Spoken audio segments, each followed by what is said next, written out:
Yes, I did see the Moms Mabley documentary, and it was very informative.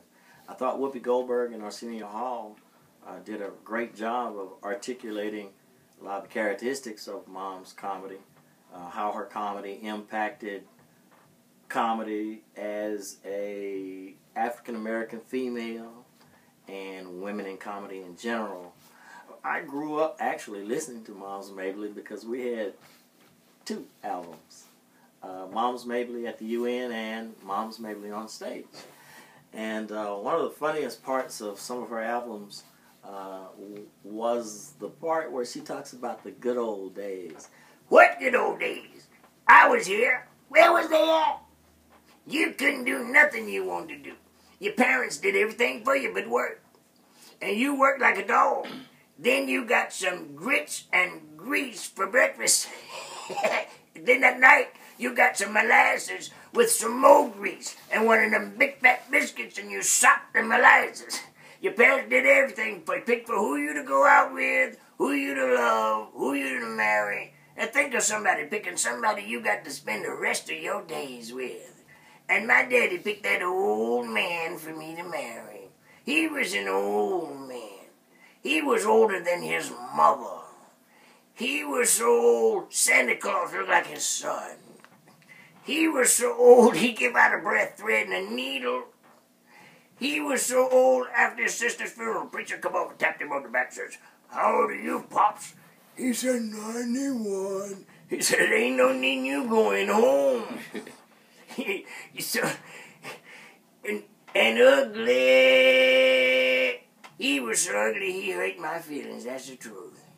He was so ugly, he had to tip up on a glass to get a drink of water.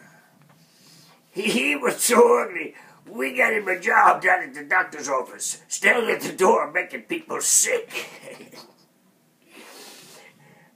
And did you hear the one about the man? Man went down to Miami on his vacation. Got 4 weeks. Well, he packed up in his beautiful luggage, checkbook, pocket full of money, goes down to Miami, checks in one of the finest hotels down there, relaxed and said, "Well, I'm here for 4 weeks. Sun'll do me good."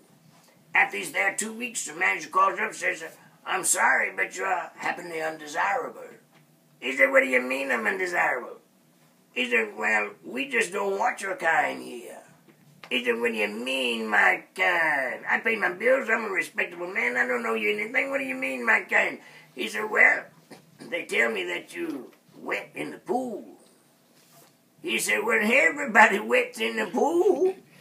He said, "Yeah, but not from that high diving board up there." Okay, just for the fun of it, let's discuss some current events, and you tell me what you think Moms Mabley's response might be if she were living today. For instance, what do you think Mom Mabley would say about weapons of mass destruction? Weapons of mass destruction. Moms would say something like, "Listen, there's only one weapon of mass destruction on the whole planet Earth. You know what that is?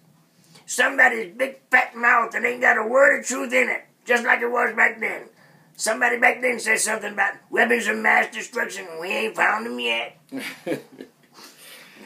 What do you think Mom would think about social media? Oh my God, y'all got email, Hotmail, Gmail, Facebook Messenger, Google Plus, Skype. My God, that's enough to run somebody crazy. How y'all keep up with all that? Look like y'all's fingers and thumbs would get tired sometime. Must be like picking a banjo all day long, but you can't hear nothing. So what do you think about, she would say about President Obama's presidency?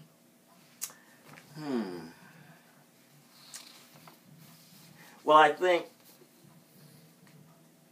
maybe paraphrasing it from her role in Amazing Grace, I think it is, she would say something like this.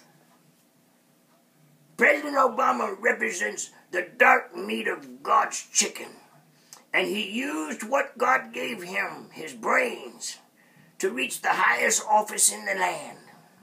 You see, President Obama was ahead of the game. He had it all figured out. You see, he knew in his heart that what comes from the heart reaches the heart. That's how he got elected twice. Don't let nobody fool you. As my mama used to say, that boy's got brains he'll never need.